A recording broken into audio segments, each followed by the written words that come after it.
이 시간 우리 좌우에 계신 분들과 인사 나누겠습니다. 성령의 임재하심을 경험합시다.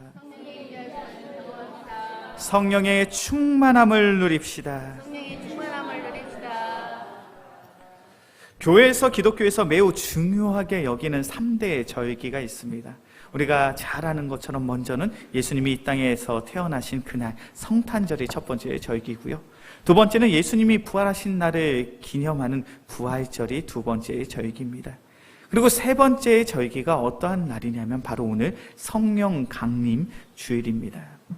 우리가 신앙생활을 하면서 가장 중요한 것이 있다면 우리는 성령의 임재하심 속에, 성령의 인도하심 속에 성령의 충만함을 누리며 신앙생활을 하는 것이 너무나도 중요한 줄로 믿습니다. 왜 성령의 임재하심과 성령의 충만함이 중요하냐면 바로 교회의 역사가 성령의 임재하심과 충만함 속에서 시작되었기 때문입니다. 우리가 잘 아는 것처럼 예수님은 십자가에 달려 돌아가셨죠. 죽은 지 사흘 만에 부활하셨습니다. 그리고 부활하신 예수님은 수차례 그 제자들과 만남을 가지셨죠. 예수님의 제자들은 분명 부활의 예수님을 만났습니다. 그렇게 그들은 얼마든지 부활하신 예수님을 내가 만났노라 그러면서 예수 그리스도의 복음을 증거할 수 있었어요. 그런데 예수님이 당부하십니다. 너희는 잠시 이곳에 머물라. 성령의 임재하심이 있을 때까지, 성령의 도우심이 있을 때까지 너희는 기다려야 된다라는 거예요. 예수님이 부활하시고 50일이 지납니다. 예수님이 승천하시고 열흘의 시간이 지나죠. 오순절 마가의 다락방에 예수님의 제자들 그리고 120명의 성도들은 간절히 성령의 임재하심을 기대하며 기도하고 또 기도했습니다. 그때 사도행전 2장의 말씀을 보면 강권적으로 성령님께서 그 모임 가운데 임재하여 주사 그들은 성령의 충만함을 잊게 되었죠. 바로 이때부터가 기독교의 역사가, 교회의 역사가 시작이 된 거예요. 교회의 역사는, 기독교의 역사는 바로 성령의 임재하심, 성령의 충만함 속에 시작이 됩니다. 그것이 무엇을 전제하고 있습니까? 성령의 임재하심 없이는, 성령의 충만함이 없이는 우리는 신앙생활을 할 수 없는 존재라는 거예요. 우리가 신앙생활을 할 수 있는 이유, 우리가 신앙생활을 함에 있어서 주님의 풍성한 은혜를 누릴 수 있는 그 이유는 바로 성령의 도우심이, 성령의 임재하심이 바로 우리 가운데 있기 때문에 우리가 그와 같은 놀라운 은혜와 은총을 경험하게 될 줄로 믿습니다. 그렇게 우리가 신앙생활하면서 간절히 소망하고 소원하며 또 기대해야 될 것이 있다면 그것은 바로 우리의 삶 속에 성령의 임재하심이, 성령의 인도하심이, 성령의 충만함이 나타나는 거예요. 그런데 이 자리에 계신 우리 귀한 성도님들께 묻고 싶습니다. 성령의 임재하심 속에 오늘도 예배를 드리고 계십니까? 성령의 인도하심 속에 하루하루를 살아가고 계시냐는 것. 성령의 충만함 속에 이 찬양이 참으로 나의 감동이요 은혜라고 고백을 하고, 성령의 충만함 속에 하나님의 말씀을 들으면 그 마음속에 찔림이 있어서 우리의 삶이 변화되어지는 놀라운 은혜를 지금 경험하고 계시냐는 거예요.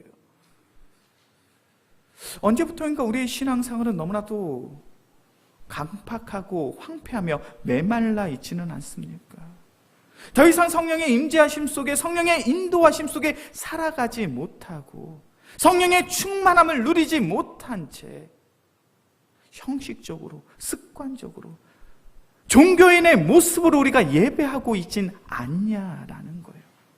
그렇게 오늘 성령 강림 주일이 우리에게 너무나도 소중한 날인 줄로 믿습니다. 오늘 성령 강림 주일을 통하여 우리가 한번 되돌아보자는 거죠. 내가 과연 성령의 임재하심 속에, 성령의 인도하심 속에 신앙생활을 하고 있는가? 그 복된 신앙생활을 통하여 세상에 줄 수 없는 기쁨과 감사함을 마음껏 누릴 수 있는 우리 모두가 되어지길 주의 이름으로 간절히 축원합니다.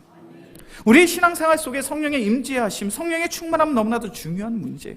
그렇기 때문에 요한복음 16장 7절의 말씀을 보면 예수님께서는 이렇게 말씀하십니다. 그러나 내가 너희에게 실상을 말하노니 내가 떠나는 것이 너희에게 유익이라. 내가 떠나가지 아니하면 보혜사가 너희에게로 오시지 아니할 것이요 가면 내가 그를 너희에게로 보내리라. 지금 예수님이 어떤 이야기를 하고 있습니까? 예수님이 그 제자들에게 내가 너희 곁을 떠나는 것이 너희에게 유익이라는 거예요. 왜 예수님이 그 제자들의 곁을 떠나는 것이 유익입니까? 내가 떠나야 너희의 마음, 너희의 심령 속에 성령 하나님, 보혜사 성령님이 너희와 함께 하실 수 있다. 그렇게 지금 내가 너희의 곁을 떠나는 것이 얼마나 큰 유익인지 모른다. 우리의 신앙생활 속에는 반드시 성령의 임재하심과 인도하심이 있어야 돼요. 왜 그렇습니까? 성령의 역할이 무엇입니까? 바로 성령의 역할은 오늘 본문의 말씀처럼 우리를 진리로 인도하시기 때문인 줄로 믿습니다. 오늘 본문의 말씀이죠. 요한복음 16장 13절의 말씀을 다시 한번 읽어보도록 하겠습니다.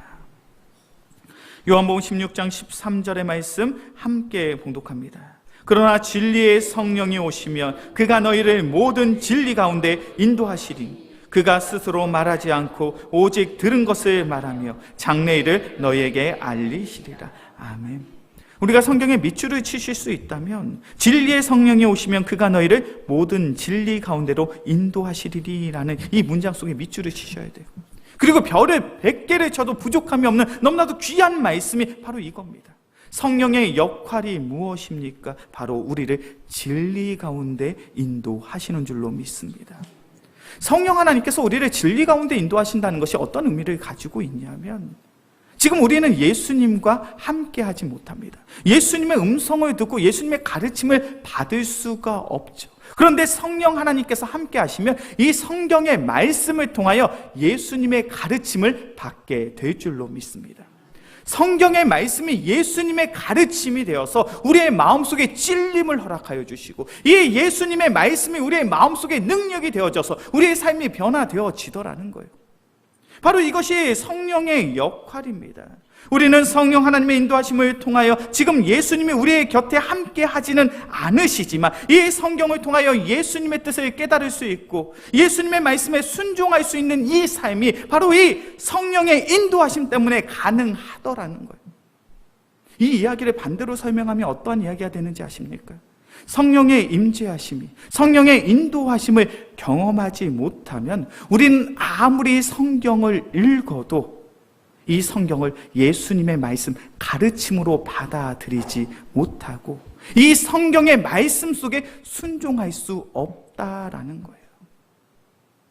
성령의 임재하심이, 성령의 도우심이 없으면 우리가 아무리 성경을 읽어도 이 성경이 하나님의 말씀으로 우리의 삶 속에 다가오지 않습니다. 이 말씀이 우리의 삶 속에 다가와 우리의 삶을 변화시키지 못하더라는 거예요. 이와 같은 모습으로 하나님을 따랐던 선지자가 있습니다. 구약 성경을 보면 요나라는 선지자가 있어요. 하나님께서는 이 선지자 요나를 부르셨습니다. 그리고 분명한 하나님의 말씀, 하나님의 뜻을 이 선지자 요나에게 전해요. 우리 말씀을 한번 찾아볼까요? 요나서 1장입니다. 요나서 1장 1절에서부터 3절까지의 말씀입니다.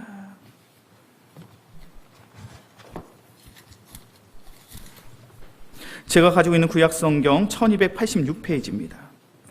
요나서 1장 1절에서부터 3절까지의 말씀, 제가 한 절, 우리 성도님들이 한 절, 마지막 절은 합독해서 보도록 하겠습니다. 요나서 1장 1절부터 3절까지의 말씀 제가 먼저 봅니다. 여호와의 말씀이 아미떼의 아들 요나에게 임하니라. 이르시되 너는 일어나 높은 성 니느웨로 가서 그것을 요나에 외치라. 그 악독이 연 앞에 무너졌으니라 하시니라. 함께 봉독합니다. 그러나 요나가 여호와의 얼굴을 피하려고 일어나 다시스로 도망하려 하여 욥바로 내려갔더니 마침 다시스로 가는 배를 만난지라. 여호와의 얼굴을 피하여 그들과 함께 다시스로 가려고 뱃삭을 주고 배에 올랐더라. 아멘. 하나님의 말씀이 선지자 요나에게 선포됩니다.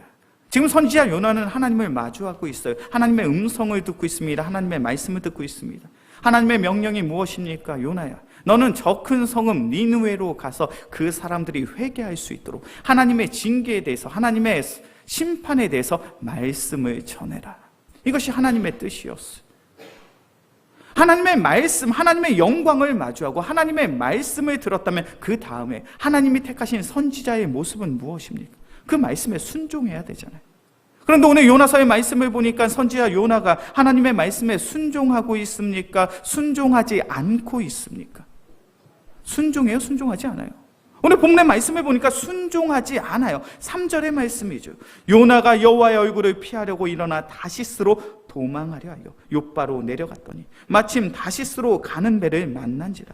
여호와의 얼굴을 피하여 그들과 함께 다시스로 가려고 뱃삭을 주고 배에 올랐더라. 지금 요나는 니느웨로 가야 되는데 니느웨가 아니라 다시스로 가겠다라고 이야기해요.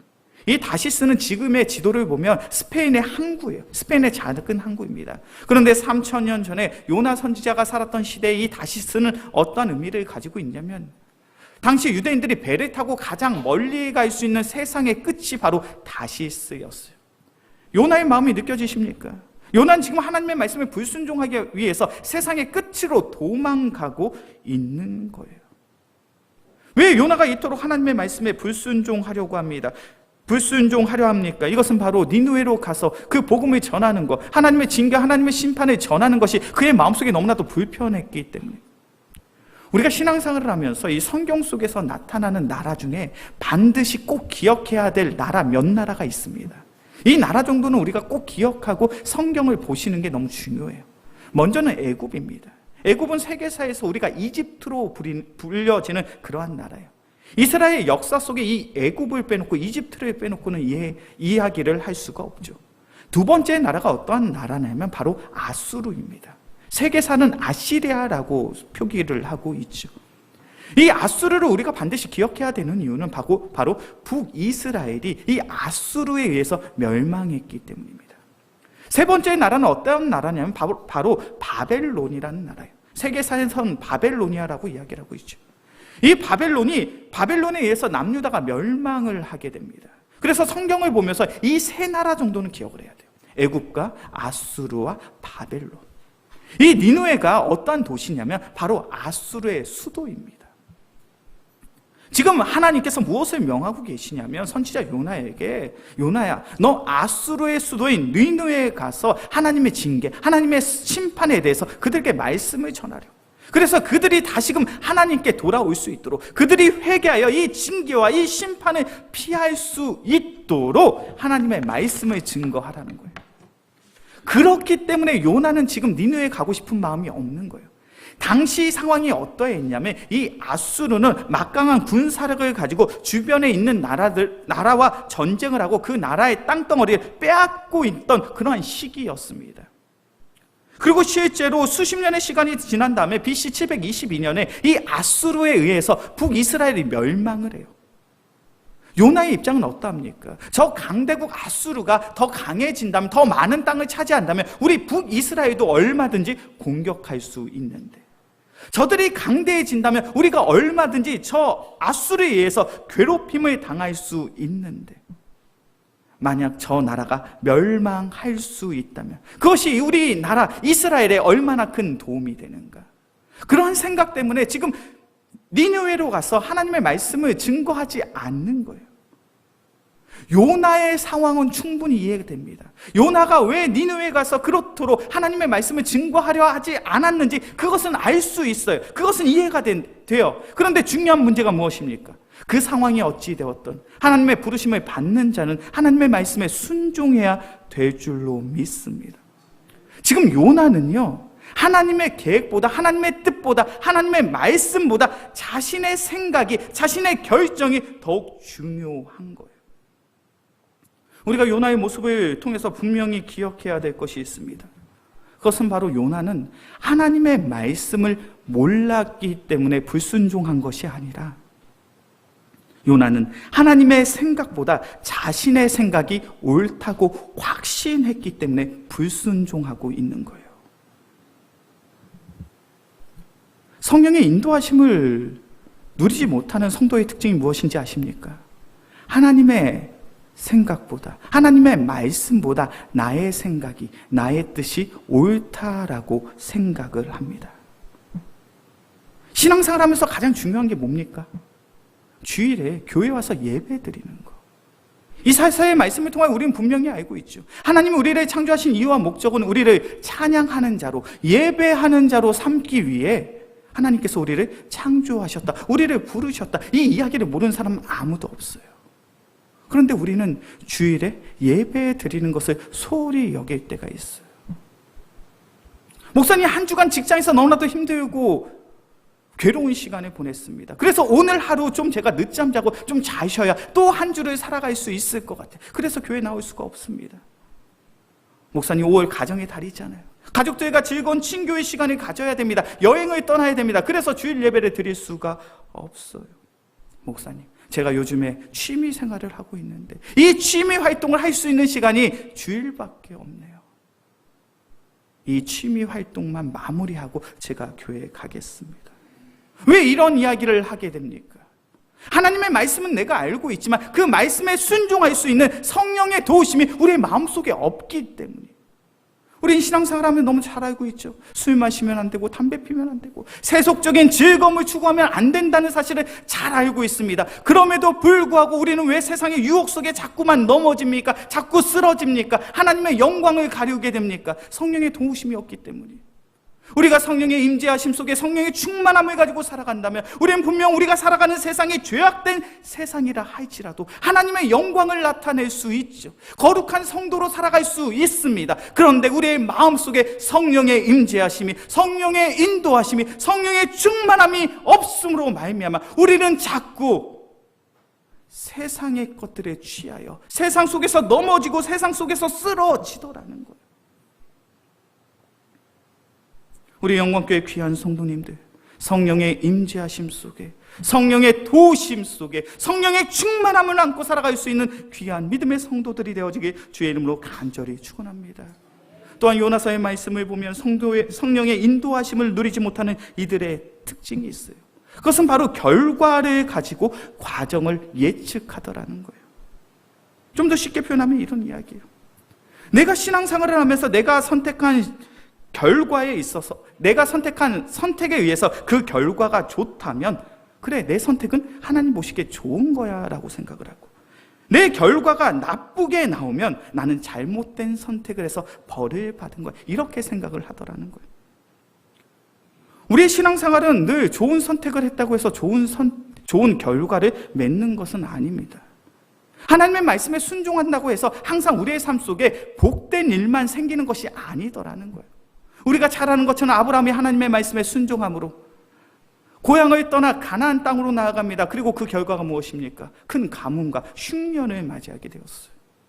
우리가 잘 아는 것처럼 다윗이 하나님의 말씀에 순종하여서 골리앗과 맞서 싸워 이기고 전쟁에 나와서 수많은 전쟁에서 승승장구를 하게 됩니다. 그런데 그 결과가 무엇입니까? 사울 왕에게 쫓기게 되었잖아요. 하나님이 기뻐하시는 삶을 선택했음에도 불구하고 고난과 시련과 역경과 아픔이 우리의 삶에 있을 수 있습니다. 반대의 상황도 가능하더라는 거예요. 하나님 보시기에 잘못된 선택을 했음에도 불구하고 우리의 삶 속에 좋은 결과가 있을 수 있어요. 오늘 본문의 말씀 속에 요나의 이야기가 그러합니다. 요나는 하나님의 말씀에 불순종합니다. 그리고 다시스로 도망하죠. 다시스로 도망하는 상황 속에서 그가 겪었던 일이 무엇입니까? 요나서 1장 3절의 중반절의 말씀이죠. 마침 다시스로 가는 배를 만난지라. 여호와의 얼굴을 피하여 그들과 함께 다시스로 가려고 뱃삭을 주고 배에 올랐더라. 요나가 하나님의 말씀에 불순종해서요, 지금 다시스로 도망가려고 지금 요빠라는 작은 항구 도시에 갔습니다. 그런데 마침 그 항구 도시에 딱 갔더니 다시스로 떠나는 배를 만난 거예요. 이게 얼마나 횡재한 일인지 몰라요. 지금이야 핸드폰 조금만 조작을 해도 배편이나 비행기 편은 우리는 다 알 수 있습니다. 그런데 과거는 그런 시대가 아니에요. 배를 한 번 타고 여행을 하려고 하면 그 항구에 가서 떠나는 배를 기다려야 됩니다. 이 배를 기다리는 날이요, 때론 수일이 될 수도 있고 수주가 될 수도 있고 수개월이 될 수도 있어요. 특별히 다시스로, 당시 유대인들이 봤을 때 세상의 끝으로 가는 그 배가 1년에 몇 편이나 있었겠습니까? 그런데 1년에 몇 편 없는 배인데 요나가 다시 요빠에 딱 갔더니 그 배가 있는 거예요. 요나는 어떠한 생각을 했을까요? 그래, 하나님께서 내게 은혜를 주시는구나. 그래, 하나님이 나를 도우시는구나. 그래서 내가 이 배를 타고 다시스로 갈 수 있겠구나. 하나님 보시기에 잘못된 선택을 해도 잘 풀릴 때가 있습니다. 우리의 삶 속에 좋은 결과가 있을 때가 있어요. 그런데 중요한 것은 하나님의 말씀에 불순종함으로 얻게 되는 좋은 결과는 성배에 든 독과 같습니다. 그것은 너무나도 보기 좋아 보이지만 그 결과로 인하여, 그 결실로 인하여 우리는 얼마든지 참담한 모습으로 신앙생활 가운데 넘어질 수 있더라는 거예요. 제가 목사로서 사역을 하면서 제 마음을 가장 힘들게 하는 기도 제목들이 있어요. 뭐 이런 겁니다. 목사님, 제가 이번에 중요한 시험이 있습니다. 우리 대학 진학을 하는 학생들은 수능 준비를 하고 있습니다. 목사님, 임용고시를 준비합니다. 행정고시를 준비합니다. 사법고시를 준비합니다. 목사님, 이 시험이 너무 중요한 거 아시죠? 그래서 이 시험 볼 때까지, 마칠 때까지 교회에 나오는 것이 어려울 것 같습니다. 목사님, 제가 이 시험 마친 다음에 열심히 신앙생활 할 거예요. 그러니까 목사님, 이 시험에 좋은 결과가 있도록 저를 위해서 기도해 주세요. 이렇게 기도 부탁하는 학생들, 청년들이 있어요. 근데 이 기도가 얼마나 위험한 기도인지 몰라요. 왜 그렇습니까? 주일 성수하지 않아요. 열심히 신앙생활하지 않습니다. 이 시험을 가장 나의 삶에 중요한 문제로 여기고 이 시험에 몰두해요. 그리고 이 시험에 합격했습니다. 그렇다면 그 청년은 앞으로 어떤 선택을 하게 될까요? 나의 삶에 중요한 문제가 생길 때마다 신앙생활은, 예배생활은 2순위요, 3순위요, 4순위요, 5순위가 됩니다. 절대로 나의 삶 속에 예배생활이, 예수 그리스도를 믿는 삶이 1순위가 될 수가 없어요. 우리가 신앙생활 하면서 경험하는 것이 그런 거 아닙니까? 신앙생활 하다가 참 중요한 문제들이 많아요. 그럴 때마다 이 청년은 주님 앞에 나와 삶의 문제를 구하고 하나님의 은혜를 구하는 것이 아니라 세상적인 방법으로 최선을 다하여 최고의 결과를 맺기 위하여 노력할 것이에요. 그렇게 하나님은, 그렇게 주님은 2순위, 3순위, 4순위, 5순위가 됩니다. 그렇다고 해서 제가 시험을 준비하는 청년이 시험을 열심히 준비하고 있는데, 주님, 이 청년이 이 시험에서 된통 떨어지게 해주세요, 이렇게 기도할 수도 없잖아요. 이런 기도 제목을 받을 때마다 제 마음이 얼마나 힘들고 괴로운지 몰라요. 왜 이러한 잘못된 기도의 제목을 내놓게 됩니까? 성령의 임재하심과 인도하심이 없기 때문이에요. 성령의 도우심이 있다면 무엇이 선하고 무엇이 옳은지 영적인 분별력을 가지고 바라볼 수가 있어요. 근데 성령의 임재하심과 도우심이 없으니 결과가 중요해요. 이 시험에 합격만 하면, 좋은 직장에 취업만 하면, 내가 돈만 많이 벌면 그 다음에 내가 열심히 신앙생활을 해야지. 우리 영광교회 귀한 성도님들, 성령의 인도하심 속에, 성령의 도우심 속에 영적인 분별력을 가지고 하나님이 기뻐하시는 삶을 선택할 수 있는 우리 모두가 되어지게 주의 이름으로 간절히 축원합니다. 세 번째로요, 성령의 임재하심, 도우심을 우리가 누리지 못한다면 우리는 어떠한 실수를 범하게 되는가? 나의 믿음 없음을, 나의 부족함을 깨닫지 못합니다. 요나서 1장의 말씀을 보면 이 요나는 하나님의 말씀에 불순종하고요, 다시스로 가다가 큰 풍랑을 만나게 됩니다. 큰 풍랑 속에서 이 요나는요, 그 배에 타고 있는 사람들에게 자기 자신을 소개하는 장면이 있어요. 우리 요나서 1장 9절의 말씀 보겠습니다. 요나서 1장 9절의 말씀입니다. 우리 함께 봉독하겠습니다. 그가 대답하되 나는 히브리 사람이요 바다와 육지를 지으신 하늘의 하나님 여호와를 경외하는 자로다. 아멘. 이 뱃사람들에게 요나가 자기 자신을 어떻게 소개하고 있습니까? 나는 히브리 사람, 유대인인데, 이스라엘 사람인데, 나는 어떠한 사람이냐면 이 세상을 창조하신 하나님을 경외하는 사람이야. 경외라는 단어가 어떤 의미를 가지고 있는지 잘 알고 계시죠? 두렵고 떨리는 마음으로 마주하고 바라보는 것이 경외함입니다. 내가 마주하고 있는 이 대상이 얼마나 위대한 존재인지 두렵과 떨림의 마음을 가지고 마주하는 거예요. 요나서 1장에 등장하고 있는 요나의 모습 속에 하나님을 경외하는 자의 모습이 있습니까? 정말로 요나가 하나님을 경외하는 자였다면 하나님의 말씀에 순종을 했겠죠. 요나가 정말 하나님을 경외하는데 어찌 하나님의 말씀에 불순종할 수가 있습니까? 그런데 요나는 자기 자신을 어떻게 소개합니까? 나는 하나님을 경외하는 사람입니다. 성령의 임재하심이 없으면요, 성령의 도우심이 없으면 이런 영적인 착각 속에서 신앙생활을 해요. 정말 죄송한 표현인데요, 내가 신앙생활 잘하는 줄 압니다.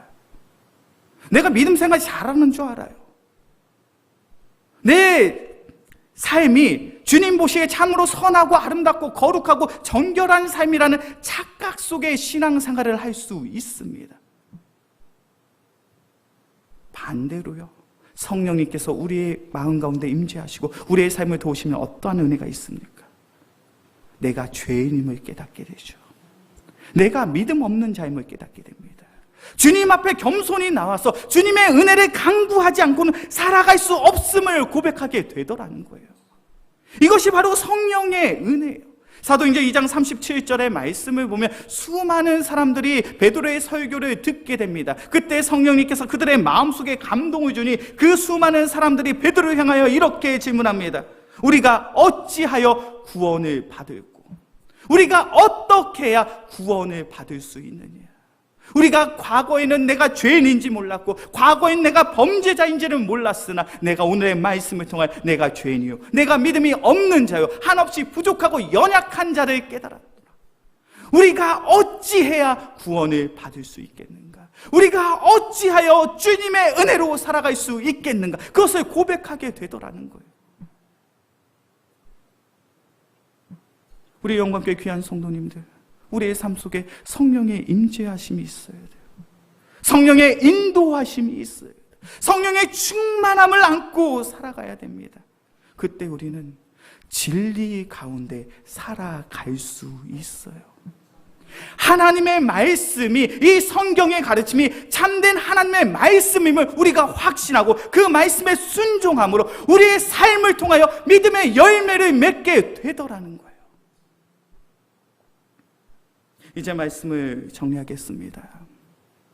우리가 신앙생활 하면서 성령의 임재하심 속에, 인도하심 속에 살아가는 삶은 선택사항이 아니라 필수사항이에요. 2000년의 기독교의 역사는 성령의 임재하심과 충만함 속에서 시작이 되었습니다. 그리고 그 결실과 열매가 바로 2000년 기독교의 역사예요. 교회의 역사입니다. 우리 영광교회 귀한 성도님들, 우리의 가정 속에 믿음의 역사가 나타나길 소원하십니까? 우리 영광교회가 믿음의 역사를 계승하고 전승할 수 있는 하나님이 기뻐하시는 교회가 되어지길 소원하십니까? 그렇다면 우리는 성령의 임재하심 속에, 성령의 인도하심 속에, 성령의 충만함 속에 살아가야 될 줄로 믿습니다. 그것을 위해 기도할 수 있는 우리 모두가 되어지길 주의 이름으로 간절히 축원합니다. 초대교회 성도들은 성령의 임재하심이 있을 때까지 간절히 기도하고 또 기도했습니다. 그리고 성령의 임재하심을 통하여 그 귀한 사역이 시작이 되었죠.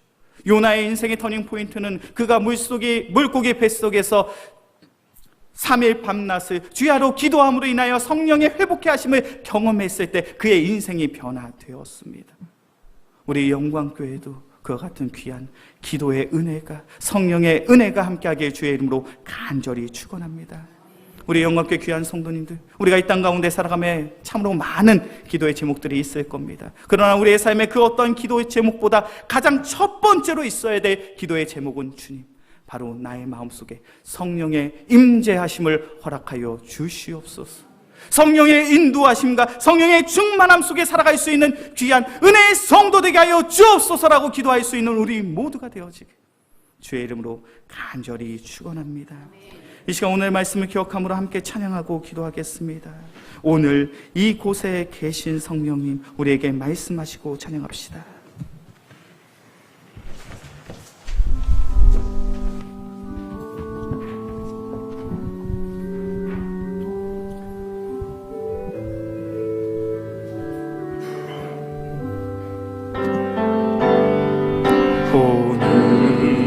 이곳에 계신 성령님, 우리에게 말씀하시고 우리 가르치소서.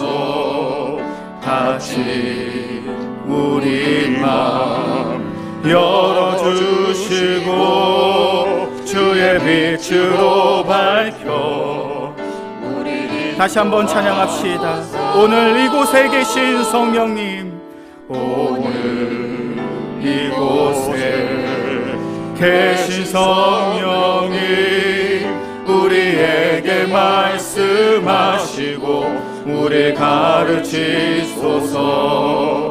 같이 우리 마음 열어주시고 주의 빛으로 밝혀 가슴에 손을 얹고 다시 한번 고백합시다. 오늘 이곳에 계신 성령님, 오늘 이곳에 계신 성령님, 우리에게 말씀하시고 우리 가르치소서.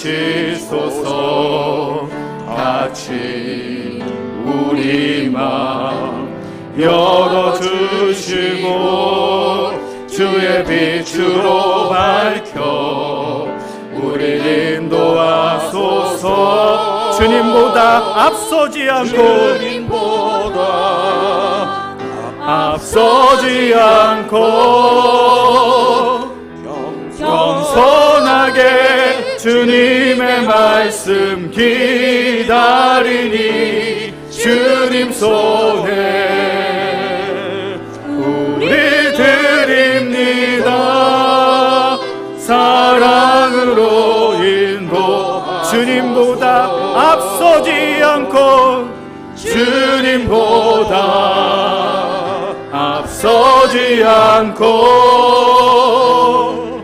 겸손하게 주님의 말씀 기다리니 주님 손에 우리 드립니다. 사랑으로 인도 주님보다 앞서지 않고 주님보다 앞서지 않고 겸손하게 주님의 말씀 기다리니 주님 손에 우리 드립니다. 사랑으로 인도하소서. 이 시간 오늘의 말씀을 기억함으로 함께 기도하겠습니다. 사랑의 주님, 우리의 마음이 강팍하고 메말라 있고 황폐함으로 있진 않습니까? 주님께서 우리의 메마르고 황폐한 심령을 긍휼히 여기시고 불쌍히 여겨주사 우리의 마음, 우리의 심령 속에 성령의 담비를 허락하여 주시옵소서.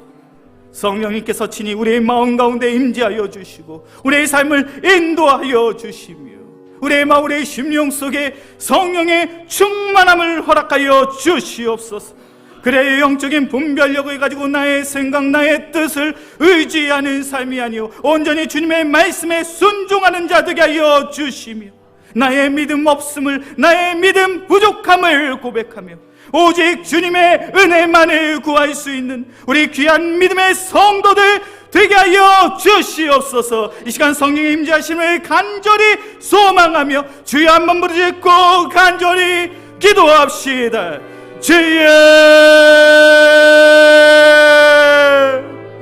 사랑이 많으신 주님, 우리가 이 시간 다른 것을 구하지 않습니다. 아버지, 우리의 마음속에 성령의 임재하심을, 성령의 인도하심을, 성령의 충만함을 허락하여 주시옵소서. 아버지, 성령의 도우심이 없이는 우리가 진리 가운데 나아갈 수 없음을 고백합니다. 사랑의 주님께서 우리의 마음, 우리의 심령 가운데 성령의 담비를 허락하여 주사 성령의 임재하심 속에, 성령의 인도하심 속에 성령의 충만함 안고 살아갈 수 있는 귀한 믿음의 성도들 되게 하여 주시옵소서. 그래야 나의 뜻대로, 나의 생각대로 결정하며 선택하는 삶이 아니오 온전히 주님의 뜻 가운데, 말씀 가운데 순종할 수 있는 은혜의 성도들 되게 하여 주시옵소서. 사랑의 주님, 내 눈에 보이는 결과를 소망하는 삶이 아니오 주님의 말씀에 순종함으로 이루어질 하나님의 나라를 바라보게 하여 주시옵소서. 사랑이 많으신 주님, 우리에게 영적인 안목을 허락하여 주시옵소서. 성령 하나님께서 우리의 마음을 깨닫게 하여 주사 나의 믿음 없음을 고백해 하여 주시고 내가 믿음이 부족한 자요 연약한 자임을 고백하며 오직 간절히 기도함으로 성령의 도우심을, 성령의 인도하심을, 성령의 회복케 하심을 경험할 수 있는 귀한 믿음의 성도들 되게 하여 주시옵소서. 아버지, 우리의 마음과 우리의 심령을 주님 앞에 내어드립니다. 우리의 메마르고 황폐한 심령 가운데 성령의 임재하심을, 성령의 충만함을 허락하여 주시옵소서. 주님, 사랑의 주님, 우리의 마음이 메말라 있습니다. 황폐하고 척박합니다. 그런 우리에게 성령의 담비가 필요합니다. 주님께서 우리의 삶을 긍휼히 여기시고 불쌍히 여겨 주사 우리의 모임, 우리의 예배, 우리의 기도 가운데 성령의 임재하심을, 성령의 인도하심을, 성령의 충만함을 허락하여 주시옵소서. 그래야 이 죄악된 세상을 살아가며 나의 생각을, 나의 연륜을, 나의 경험을 의지함으로 살아가는 인생이 아니요 오직 주님의 말씀에 순종함으로 우리의 삶을 통하여 반드시 성령의 열매를 믿고 이 죄악된 세상 속에 복음의 열매를, 믿음의 열매를 맺어낼 수 있는 귀한 성령의 성도들 되게 하여 주시옵소서. 우리의 삶을 온전히 주님 앞에 내어 맡겨오며 우리를 사랑하시는 예수 그리스도의 이름으로 기도합니다. 아멘.